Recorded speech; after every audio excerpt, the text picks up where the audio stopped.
La oposición es la suerte que le toca a todos aquellos a quienes emplea Dios para que prediquen verdades aplicables, especialmente a su época. Había una verdad presente o de actualidad en los días de Lutero, una verdad que en aquel tiempo revestía especial importancia. Y así hay ahora una verdad de actualidad para la iglesia en nuestros días. Porque el Señor es el Espíritu. A continuación, el programa Restaurando la Verdad Presente. Muy buenos días, mis queridos hermanos. Buenas tardes, buenas noches, dependiendo la hora que estén sintonizando esta programación. Bienvenidos a su programa radial Restaurando la Verdad Presente. Les habla para ustedes en esta hermosa mañana Jeffrey Mercado y hoy tenemos otro tema muy importante preparado para ustedes. El tema de esta mañana lleva por título La preparación para la lluvia tardía y el fuerte pregón. Pero mis queridos hermanos, como de costumbre, antes de entrar en ese tema, vamos a ir al trono de la gracia para poder comenzar este tema con la autoridad del cielo. Así que mis queridos hermanos, en estos momentos oramos. Amante Dios y Padre eterno, alabado y enaltecido sea tu santo y bendito nombre en esta hermosa mañana. Te damos gracias, Padre, por tu tierno cuidado que tienes siempre para con nosotros y porque siempre nos das lo que realmente nos conviene. Te queremos también agradecer, Padre, porque tu palabra es una fuente inagotable que nos hace comprender más y más de tu invariable amor. La profundidad de tu amor ciertamente es insondable y nos hace postrarnos voluntariamente ante tu divina presencia. Gracias por la temática de hoy y permite que pueda ser una realidad en nuestras vidas. Ayuda a los que la sintonicen para que puedan digerir y recibir los resultados plenos de tu perfecta restauración en nosotros. Perdona nuestras faltas y haz que podamos reconocer en qué manera te hemos fallado, para que nos podamos arrepentir de todo corazón y que podamos reconocer nuestra falta, nuestra verdadera necesidad de ti, para que nos podamos confesar de lo que hemos hecho. Nuevamente pedimos por tu pueblo en la ancha faz de la tierra, para que lo puedas bendecir con las inescrutables riquezas de Cristo. Perdona los pecados de tu pueblo y ayúdalo a crecer al punto que nunca más pequen contra ti. Dales plenamente el Espíritu de Cristo para que los pueda perfeccionar en todos los aspectos de su vida, para que en todo lo que hagan te puedan glorificar. También te pedimos, Padre, que seas con tu pueblo en todas sus necesidades y dales lo que necesiten para crecer siempre en ti. Derrama en su medio discernimiento y sabiduría para que nadie se equivoque en cuanto a quién realmente sirven y para que otros quieran también unirse a ti. En el nombre de Jesús te pedimos todas estas cosas. Amén. Gracias, Padre. Bien, mis queridos hermanos, reciban todos un caluroso saludo de parte de este ministerio y ahora sí podemos entrar en tema. Los versículos de introducción en esta mañana los podemos encontrar en Apocalipsis capítulo 3 versículos 14 al 22, donde allí nos dice la santa palabra de Dios y escribe al ángel de la iglesia en Laodicea. Estas cosas dice el Amén, el testigo fiel y verdadero, el principio de la creación de Dios. Versículo 15. Yo conozco tus obras, que ni eres frío ni caliente. Quisiera que fueses frío o caliente. Versículo 16. Mas porque eres tibio y no frío ni caliente, te vomitaré de mi boca. Versículo 17. Porque tú dices, yo soy rico y estoy enriquecido y no tengo necesidad de nada, y no conoces que tú eres un desventurado y miserable y pobre y ciego y desnudo. Versículo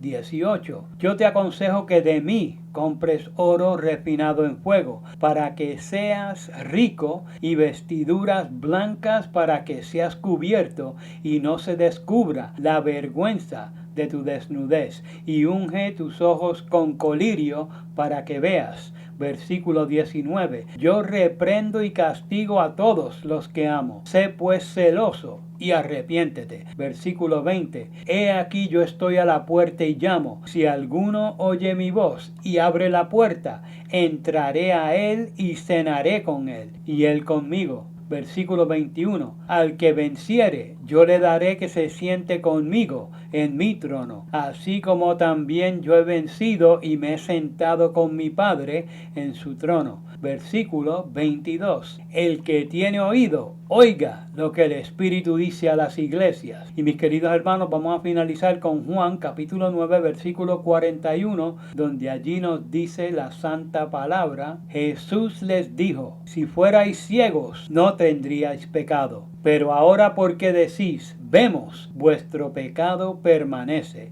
Mis queridos hermanos, en esta hermosa mañana, los que tengan oídos para oír, oigan lo que el Espíritu de Cristo dice a las iglesias que están participando de la preparación para la lluvia tardía y que al recibirla alumbrarán la faz de la tierra con el fuerte pregón.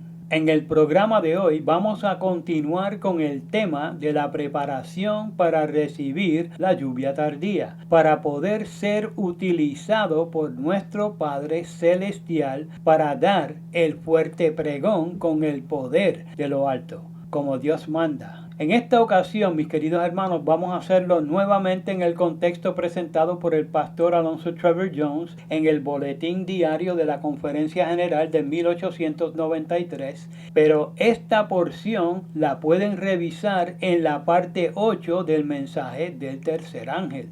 Ahora, quiero que pongan especial atención a la manera que el pastor Jones introdujo este tema en particular, porque es algo que demasiado a menudo no es visto de este punto de vista por el hermano común. Noten, él dijo: hermanos, los peligros que nos amenazan en cuanto al fin del mundo, las persecuciones y esas cosas de afuera, son y siempre son muy pocos comparados con los peligros que se ciernen sobre cada individuo en su experiencia individual. El mayor peligro que hay en esta congregación y en nuestra gente en todas partes es que no verán las cosas que los conciernen individualmente, sino que mirarán más las cosas que están afuera y las evidencias de esas cosas, en vez de ver que sus propios corazones estén bien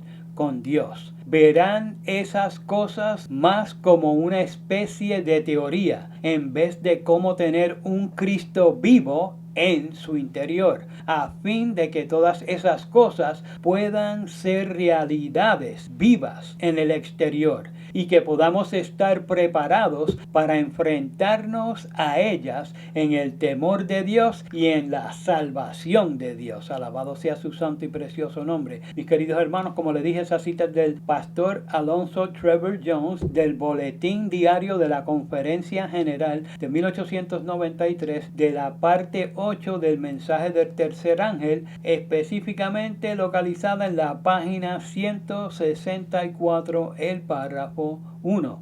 Eso que él menciona lo vemos por todos lados entre los profesos adventistas aún hoy. Es bueno estar advertidos de todas estas cosas externas que nos demuestran que el final de los tiempos nos ha alcanzado. Es perfecto estar al tanto de los avances del papado y los globalistas y sus estrategias para dominar al mundo. Pero hay muchísimos más peligros que nos afectan de manera individual, que nos conviene atajar y remediar con el Evangelio antes de que sea muy tarde para nuestra salud espiritual. Y en ese sentido es para nuestro beneficio espiritual contarnos entre los aludidos en vez de pensar que eso se aplica más bien a otro. Pues todos estamos de una manera u otra en el mismo barco. Ahora, algo que debemos admitir es que lo que todos evidenciamos de afuera, o sea, como cumplimiento profético del tiempo del fin, nos deja saber que ha llegado el tiempo que Dios había prometido dar la lluvia temprana y tardía. Ha llegado el momento en que debemos pedirla y esperarla. Hablando con relación al derramamiento del Espíritu Santo en los días de los apóstoles, la sierva del Señor nos presenta esto. Este testimonio con respecto al establecimiento de la iglesia cristiana se nos da no solo como una parte importante de la historia sagrada, sino también como una lección. Todos los que profesan el nombre de Cristo deben estar esperando, velando y orando con un solo corazón. Todas las diferencias deben ser dejadas de lado y la unidad y el tierno amor mutuo debe impregnar el todo. Entonces nuestras oraciones pueden elevarse juntas a nuestro Padre Celestial con una fe fuerte y ferviente. Entonces podemos esperar con paciencia y esperanza el cumplimiento de la promesa. Mis queridos hermanos, como les mencioné, esas citas de Elena G. de White del panfleto número 7 titulado Redención o el ministerio de Pedro y la conversión de Saulo. En la página 9, el párrafo 1. Y les recuerdo que esto es del panfleto en inglés. Ahora, ¿cuándo es que entra ese entonces? Pues cuando estamos esperando, velando y orando con un solo corazón y todas las diferencias han sido desechadas. Cuando la unidad y el tierno amor de los unos por los otros impregna el todo. No hay de otra, mis queridos hermanos. Eso fue lo que hicieron los discípulos y lograron la meta. Zanjaron las diferencias y ya nadie quería ser el mayor. Por lo tanto, esa viva lección nos corresponde a nosotros hoy en plena humildad y en todos los aspectos. Esto es algo que debemos hacer, pues no nos costará la vida si lo hacemos, pero ciertamente nos costará la vida si decidimos no hacerlo. Solo cuando eso sea una realidad, se elevarán nuestras oraciones juntas a nuestro Padre Celestial con una fe fuerte y ferviente. Solo entonces podemos esperar con paciencia y esperar el cumplimiento de la promesa. Elena nos sigue diciendo al respecto, la respuesta puede llegar con una velocidad repentina y un poder abrumador, o puede retrasarse durante días y semanas y nuestra fe recibir una prueba. Pero Dios sabe cómo y cuándo responder a nuestra oración. Es nuestra parte de la obra ponernos en conexión con el canal divino. Dios es responsable de su parte de la obra. Fiel es el que ha prometido. Lo grande e importante para nosotros es ser de un solo corazón y mente, dejando a un lado toda envidia y malicia, para, como humildes suplicantes, velar y esperar. Jesús, nuestro representante y cabeza, está listo para hacer por nosotros lo que hizo por los que oraron y velaron en el día de Pentecostés. Mis queridos hermanos, esta cita es del panfleto número 7, Redención o el ministerio de Pedro y la conversión de Saulo, en la página 9, el párrafo 2. Como podemos ver, depende de nosotros y actualmente Dios sigue esperando. Ahora, debemos tener algo muy claro. No debemos aventurarnos sin el Eterno en la lucha contra el enemigo. No sean temerarios y testarudos. El Eterno sabe por qué nos dirige de manera precavida. Hablando al respecto, la sierva del Señor nos advierte al decir: Jesús está tan dispuesto a impartir valor y gracia a sus seguidores hoy, como lo estuvo con los discípulos de la iglesia primitiva. Nadie debería invitar precipitadamente a una oportunidad para luchar contra los principados y potestades de las tinieblas. Y queridos hermanos, esas citas del panfleto número 7, Redención o el ministerio de Pedro y la conversión de Saulo, en la página 10, el párrafo 1. La razón es obvia. Si no tenemos la protección ni el poder de lo alto, imagínense, tenemos que entrar en eso cuidadosamente, con deliberación. Necesitamos estar seguros y no entrar en esa contienda hasta que sepamos que Dios está con nosotros, con el poder y la gracia de Dios para darnos valor y fuerza, para enfrentar esos poderes con los que debemos lidiar. Esta contienda que tenemos ante nosotros no es cosa ligera. Elena nos sigue diciendo, cuando Dios les ordene que se involucren en el conflicto, será el tiempo adecuado. Entonces dará a los débiles y vacilantes audacia y expresión, más allá de su esperanza o expectativa. Mis queridos hermanos, esa cita también es del panfleto número 7, titulado Redención o el ministerio de Pedro y la conversión de Saulo, en la página 10, el párrafo 1. Recuerden la lección objetiva de lo que Cristo dijo en Juan capítulo 14, versículo 30, cuando dijo, viene el príncipe de este mundo y él nada tiene en mí. Solo en ese estado santo podremos nosotros luchar. ¿Y cómo logramos eso? Bueno, el Señor quiere que lo busquemos arrepentidos y humillados, en plena obediencia, y luego, cuando Él nos envíe, iremos solo con su poder y su gracia, sin nada del yo, sino escondidos plenamente en Cristo. Ahora, noten lo que nos sigue diciendo la sierva del Señor. Y ella dice, los discípulos y apóstoles de Cristo tenían un profundo sentido de su propia ineficiencia y con humillación y oración unieron su debilidad a su fuerza, su ignorancia a su sabiduría, su indignidad a su justicia, su pobreza a su riqueza inagotable. Así fortalecidos y equipados, no vacilaron en el servicio de su Maestro. Mis queridos hermanos, esa cita también es del panfleto número 7, titulado Redención o el ministerio de Pedro y la conversión de Saulo,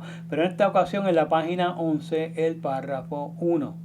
Como pueden ver, mis queridos hermanos, eso es lo que nos corresponde hacer. Ajustémonos a la metodología de Cristo, porque solo de esa manera su obra en y por medio de nosotros será perfecta. ¿Y qué recibieron? Pues fuerza, sabiduría, rectitud y riqueza, lo mismo que nos hace falta a todos nosotros hoy. Pues no podemos hacer nada contra las fuerzas que nos amenazan en el tiempo que vivimos. Pues entonces, ¿cómo fue que obtuvieron la fuerza? Pues reconociendo su debilidad, confesando su debilidad. ¿Y cómo adquirieron la sabiduría? Confesando su ignorancia. ¿Cómo obtuvieron la justicia? Pues confesando su indignidad. ¿Y cómo consiguieron riquezas? Y no cualquier riqueza, sino riquezas inagotables. Pues al confesar su pobreza. Piensen en esto. ¿Acaso no tenemos ahora mismo la misma necesidad que ellos? ¿Acaso no somos ineficientes, ignorantes, pobres, indignos y ciegos? Por favor, seamos honestos al contestar estas preguntas en nuestro carácter individual y personal. Pues ahora mediten en esto. ¿No es eso precisamente lo que nos dice el mensaje de la Odisea? Que somos desventurados, miserables, pobres, ciegos y desnudos, y que no lo sabemos. Pues consideren entonces esto, las palabras de Cristo con relación a la ceguera registradas en Juan capítulo 9 versículo 41, donde lee, Jesús les dijo, si fuereis ciegos no tendríais pecado, pero ahora, porque decís vemos, vuestro pecado permanece. Si Cristo que lo conoce todo, nos dice que somos ciegos, no caractericemos el papel de los fariseos. No se enoje porque hirió su orgullo, humíllese porque nos dijo lo que hemos estado tratando de esconder de todos los demás. Esto es para nuestro beneficio, pues Cristo nos quiere suplir todo lo que necesitamos, todo lo que nos hace falta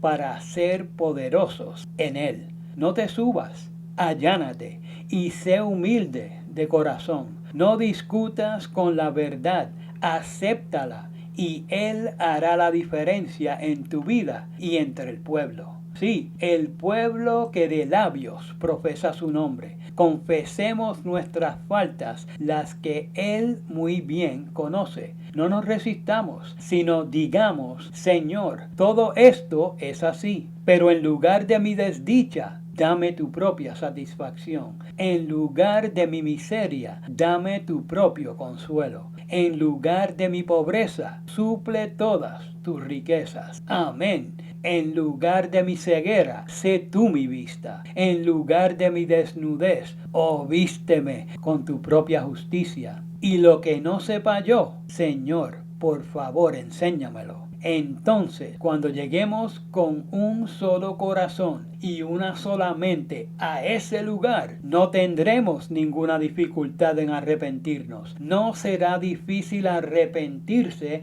y no faltará el arrepentimiento. Entonces se cumplirá el siguiente versículo: yo reprendo y castigo a todos los que amo. Sé pues celoso y arrepiéntete. Apocalipsis capítulo 3 versículo 19. Mis queridos hermanos, la dificultad de no poder arrepentirnos es porque no hemos confesado lo que el Señor nos ha dicho que es la verdad. Por tanto, optemos por las inescrutables riquezas de Cristo para que puedan suplir toda nuestra necesidad.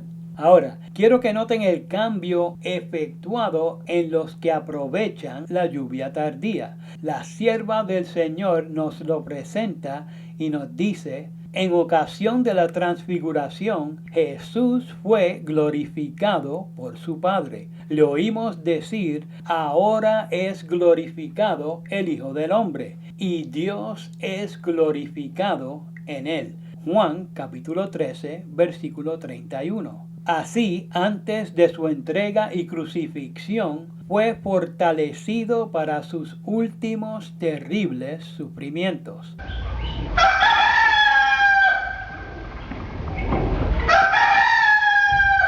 Al acercarse los miembros del cuerpo de Cristo al periodo de su último conflicto, al tiempo de angustia de Jacob, crecerán en Cristo y participarán en amplia medida de su espíritu.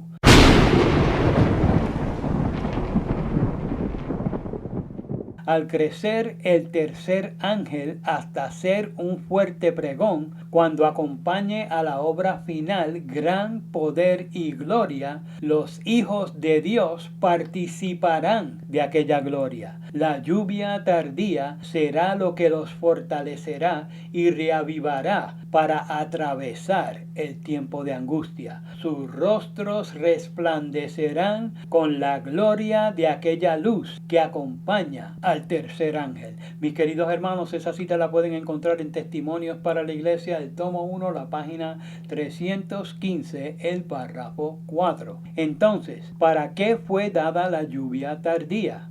Pues mis queridos hermanos, de acuerdo a lo presentado en esta hermosa cita, vemos que nos empodera para dar el fuerte pregón, para comunicar la verdad celestial con poder de lo alto, para que alumbre la faz de la tierra que está en tinieblas, y también notamos que nos es dada para fortalecernos para el tiempo de angustia. Eso quiere decir que nos prepara para estar fuertes delante de las fuerzas del enemigo. Entonces veremos las inescrutables riquezas de Cristo desplegadas plenamente en el pueblo del Altísimo, dispersado por toda la tierra. Alabado Alabado sea el nombre de nuestro Dios. Por lo tanto, ahora podemos comprender mucho mejor por qué es necesario para el remanente tener un solo corazón y una sola mente, la de Cristo. Esto es definitivamente lo más importante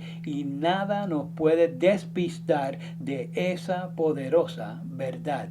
Esto es lo que Cristo anhela en su pueblo y por eso es que seguimos esperando para que se haga una realidad. La sierva del Señor nos dice: es el pecado en alguna forma lo que trae la discordia y la desunión. Es necesario transformar los afectos, obtener una experiencia personal de la fuerza renovadora de Cristo, alabado sea su santo y precioso nombre, en quien tenemos redención por su sangre, el perdón de los pecados, según las riquezas de su gracia. El apóstol, hablando a los creyentes cristianos llamados por la gracia de Dios, dice: si andamos en la luz como Él está en la luz, tenemos comunión los unos con los otros, y la sangre de Jesucristo su Hijo nos limpia de todo pecado. Aquí están las condiciones claramente establecidas. Si caminamos en la luz como Él está en la luz, el resultado seguro seguirá. Tendremos comunión los unos con los otros. Todos los celos, las envidias y las malas conjeturas serán desechadas. Viviremos como a los ojos de un Dios santo. Mis queridos hermanos, esa cita la puede encontrar en el Boletín Diario de la Conferencia General del 6 de febrero de 1893 en el artículo C, el párrafo 1. Mis queridos hermanos, muchas cosas terribles se acercan para el pueblo de Dios y solo en Cristo lo podremos sobrepasar. Escondidos en Cristo, en Dios. Como ya vimos, Él anhela empoderar a su pueblo y solo en Él seremos vencedores. Es decir, debemos prepararnos, pues no sabemos el día, pues se acerca el momento cuando viviremos a la vista del Dios Santo. Por lo tanto, nuestras oraciones deben estar siendo elevadas a Él para atraer su presencia personal por el derramamiento de su Espíritu Santo. Podremos seguir descuidadamente hacia adelante, sabiendo que existen envidia, celos y malas conjeturas en medio del pueblo. Pues claro que no. La sierva del Señor finaliza diciendo: se ha vuelto demasiado común dar rienda suelta a nuestras tendencias hereditarias e inclinaciones naturales, incluso en nuestra vida religiosa. Estos nunca pueden traer paz y amor al alma, porque siempre nos alejan de Dios, lejos de su luz. El que me sigue no andará en tinieblas, sino que tendrá la luz de la vida. Cuando surgen diferencias entre los hermanos en cuanto al entendimiento de cualquier punto de la verdad, hay una regla bíblica que seguir. Con espíritu de mansedumbre y amor a Dios y a los demás, reúnanse los hermanos y después de orar fervientemente, con sincero deseo de conocer la voluntad de Dios, estudien la Biblia con el espíritu de un niño pequeño, para ver cuán estrechamente pueden acercarse y no sacrificar nada más que su dignidad egoísta. Deben considerarse a sí mismos como en presencia de todo el universo de Dios, que observan con intenso interés cómo el hermano trata de estar de acuerdo con el hermano, para entender las palabras de Cristo, a fin de que puedan ser hacedores de la palabra y no solo oidores. Mis queridos hermanos, esa cita la pueden encontrar en el Boletín Diario de la Conferencia General del 6 de febrero de 1893, en el artículo C, el párrafo 2. ¿Vieron eso? ¿Qué está haciendo el universo de Dios, hermanos? Pues están velando para ver a ti y a mí ser hermanos. Quieren vernos hermanos. Eso es lo que están haciendo. Están velando para ver si los hermanos en la iglesia son hermanos de verdad. Mis queridos hermanos, hasta aquí el programa de hoy. Les habló para ustedes Jeffrey Mercado. Hasta el próximo programa. Que Jehová les bendiga. Para copia del programa de hoy, o si quieren apoyar el programa radial Restaurando la Verdad Presente, favor llamar al 787-238-8859. 787-238-8859. Y recuerden, 1 Corintios 8:6. Nosotros, empero, no tenemos más de un Dios, el Padre, del cual son todas las cosas y nosotros en Él, y un Señor Jesucristo, por el cual son todas las cosas y nosotros por Él. Que el Padre de nuestro Señor Jesucristo les bendiga.